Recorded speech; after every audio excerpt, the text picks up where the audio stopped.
नमस्कार दोस्तों, स्वागत है आप सभी का चैनल पर अपने वहाँ पे। आधुनिक भारतीय इतिहास की जो सीरीज हमने कल स्टार्ट की थी, जिसमें हमने कल यूरोपीय कंपनियों के आगमन के बारे में एमसीक्यूज डिस्कस किए।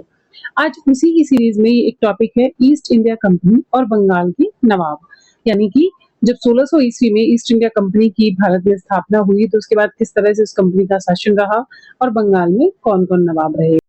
इसके रिलेटेड 20 इंपॉर्टेंट एमसीक्यूज को इसमें डिस्कस किया जाएगा। तो दोस्तों, बिना किसी देरी के शुरू करते हैं आज की ये वीडियो।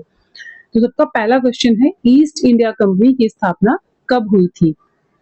ए 1498, बी 1600, सी 1615, डी 1757। दोस्तों, ईस्ट इंडिया कंपनी की स्थापना 1600 ईस्वी में की गई थी। 31 दिसंबर 1600 ईस्वी को इंग्लैंड की महारानी एलिजाबेथ प्रथम ने ईस्ट इंडिया कंपनी को रॉयल चार्टर प्रदान किया। प्रारंभिक उद्देश्य केवल व्यापार था, लेकिन धीरे-धीरे कंपनी ने भारत में राजनीतिक सत्ता स्थापित कर ली। इंग्लैंड की जो महारानी थी एलिजाबेथ प्रथम, इन्होंने क्या किया? ईस्ट इंडिया कंपनी को रॉयल चार्टर प्रदान किया। ईस्ट इंडिया कंपनी जब भारत में आई थी, तो उसका उद्देश्य केवल व्यापार करना था, लेकिन हम सबने देखा है कि धीरे-धीरे कंपनी ने क्या भारत में राजनीतिक सत्ता को स्थापित कर लिया। हम लोग इस हिस्ट्री में पढ़ते हैं इसके बारे में।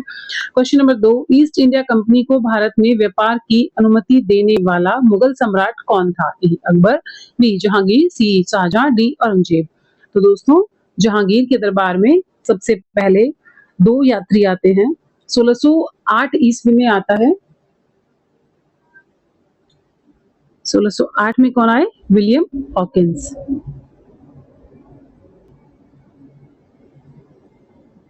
विलियम हॉकिंस आते हैं।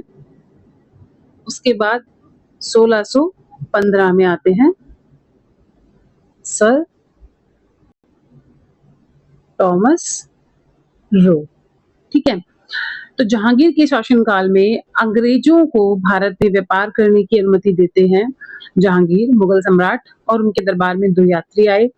1608 ईस्वी में आए विलियम हॉकिंस, 1615 में आते हैं सर थॉमस रो। तो यहाँ पे इनके आने के बाद में ईस्ट इंडिया कंपनी को मिलती है व्यापार की अनुमति। तो ये आप ध्यान रखेंगे। इस एक क्वेश्चन से हमारे 3 क्वेश्चन बन रहे हैं। एक ये भी बहुत इंपॉर्टेंट और ये भी बहुत इंपॉर्टेंट है। Question number 3, east India company की भारत में पहली फैक्ट्री कहाँ स्थापित हुई? ए मद्रास, बी सूरत, सी कलकत्ता, डी बम्बई। तो दोस्तों, ईस्ट इंडिया कंपनी ने अपनी पहली फैक्ट्री सूरत में स्थापित की थी। कब की थी? 1613 में। 1613 ईस्वी में अंग्रेजों ने सूरत में अपनी पहली स्थायी फैक्ट्री की स्थापना की थी। क्वेश्चन नंबर 4, जहांगीर के दरबार में अंग्रेजी राजदूत के रूप में कौन आया था? तो ऑप्शन है Robert Clive, William Hawkins, sir Thomas Roe, D Francis day. दोस्तों, सर थॉमस रो 1615 ईस्वी में सर थॉमस रो जहांगीर के दरबार में आते हैं और अंग्रेजों के लिए व्यापारिक विशेष अधिकार प्राप्त कर लेते हैं। इनके पहले जब 1608 में विलियम हॉकिंस आए थे, तो वो एक आधिकारिक राजदूत के तौर पर नहीं थे, बल्कि वो एक यात्री के तौर पे आए थे। क्वेश्चन नंबर 5, बंगाल का अंतिम स्वतंत्र नवाब कौन था? ए अलीवर्दी खान, बी मीर जाफर, सी मीर कासिम, डी सिराजुद्दौला। तो दोस्तों, बंगाल का अंतिम नवाब था सिराजुद्दौला। सिराजुद्दौला को बंगाल का अंतिम स्वतंत्र नवाब माना जाता है, क्योंकि जब 1757 ईस्वी में प्लासी का युद्ध होता है बंगाल में अंग्रेजों के बीच में, तो उसमें क्या है, ये हार जाते हैं और अंग्रेज इस युद्ध को जीत जाते हैं। उसके बाद में कहते हैं कि 1757 में प्लासी के युद्ध में हार के बाद ही भारत में जो अंग्रेजी शासन है उसकी नींव पड़ जाती है। तो प्लासी का युद्ध कब हुआ? 1757 ईस्वी में। 23 जून 1757 ईस्वी को प्लासी का युद्ध लड़ा जाता है। डेट भी मैं एक बार लिख देती हूँ, कई बार क्रोनोलॉजी में पूछ ही लेते हैं। 23 जून 1757 को प्लासी का युद्ध लड़ा जाता है और ये युद्ध अंग्रेज और नवाब सिराजुद्दौला के बीच होता है। इसमें सिराजुद्दौला की हार हो जाती है और अंग्रेजी जो राजनीतिक प्रभुत्व है उसकी शुरुआत हो जाती है। क्वेश्चन नंबर 7 है, प्लासी के युद्ध में अंग्रेजों का नेतृत्व किसने किया था? A Warren Hastings, B Robert Clive, C Cornwallis, D Wellesley. तो दोस्तों, प्लासी के युद्ध में जो अंग्रेजी सेना थी उसका नेतृत्व रॉबर्ट क्लाइव के द्वारा किया जाता है। उनकी कूटनीति और मीर जाफर का विश्वासघात, जिसके कारण प्लासी के युद्ध में सिराजुद्दौला की क्या होती है? हार हो जाती है। प्लासी के युद्ध में सिराजुद्दौला के विरुद्ध किसने विश्वासघात किया? ए मीर कासिम, बी मीर जाफर, सी शुजाउद्दौला, डी शाह आलम द्वितीय। तो दोस्तों मीर जाफर ने सिराजुद्दौला के विरुद्ध विश्वासघात किया। कैसे? उन्होंने अपनी जो सेना थी उसका यूज करना था अंग्रेजों के खिलाफ लड़ने के लिए, लेकिन उन्होंने अपनी सेना को सिराजुद्दौला की तरफ से नहीं भेजा लड़ने, बल्कि उन्होंने अंग्रेजों का साथ दिया था। इसी कारण से प्लासी के युद्ध को विश्वासघात का युद्ध भी कहा जाता है। क्वेश्चन नंबर 9, प्लासी के युद्ध के बाद बंगाल का नवाब किसे बनाया गया? Option A Sirajuddaula, B Mir Qasim, C Mir Jafar, D Alivardi Khan. तो दोस्तों मीर जाफर, क्योंकि अंग्रेजों ने उनके साथ में क्या कर ली थी, एक संधि कर ली थी कि यदि आप इस युद्ध में सिराजुद्दौला का साथ ना देके आप हमारा साथ दोगे तो हम आपको बंगाल का नवाब बनाएंगे। तो इस लालच में मीर जाफर अंग्रेजों का साथ देते हैं, और होता भी है कि प्लासी के युद्ध के बाद जब अंग्रेज जीत जाते हैं तो वो एक पपेट के तौर पे उनको नवाब बना देते हैं। क्वेश्चन नंबर 10, मीर कासिम ने अपनी राजधानी कहाँ स्थानांतरित की? ए ढाका, बी पटना, सी मुर्शिदाबाद, डी मुंगेर। दोस्तों मीर कासिम ने अपनी राजधानी मुंगेर में स्थापित की थी। पहले राजधानी थी मुर्शिदाबाद में।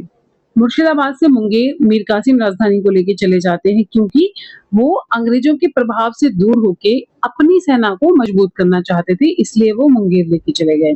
क्वेश्चन नंबर 11, बक्सर का युद्ध किस वर्ष हुआ था? ए 1757, बी 1761, सी 1764, डी 1765। तो दोस्तों बक्सर का युद्ध 1764 ईस्वी में होता है। इतिहासकार इसको प्लासी से भी ज्यादा निर्णायक मानते हैं, क्योंकि बक्सर के युद्ध में जब अंग्रेजों की जीत हुई तो इसमें अंग्रेजों का क्या था, उत्तर भारत में प्रभाव और भी ज्यादा बढ़ गया था। क्वेश्चन नंबर 12, बक्सर के युद्ध में अंग्रेजों के विरुद्ध कौन शामिल नहीं था? ए मीर कासिम, बी शाह आलम द्वितीय, सी शुजाउद्दौला, डी मीर जाफर। तो दोस्तों बक्सर के युद्ध में अंग्रेजों के विरुद्ध मीर जाफर शामिल नहीं थे। जो बक्सर का युद्ध है ये मीर कासिम, शाह आलम द्वितीय और शुजाउद्दौला के बीच हुआ। इन तीनों की एक सेना थी और इधर में इंग्लिश की, अंग्रेजों की थी। तो इनकी लड़ाई होती है, लेकिन मीर जाफर इसमें शामिल नहीं होते हैं। क्वेश्चन नंबर 13, इलाहाबाद की संधि किस वर्ष हुई थी? ए 1757, बी 64, सी 65, डी 1772। तो दोस्तों इलाहाबाद की संधि 1765 में होती है। इलाहाबाद की संधि क्या थी? इलाहाबाद की संधि है 1765 ईस्वी में। ये रॉबर्ट क्लाइव और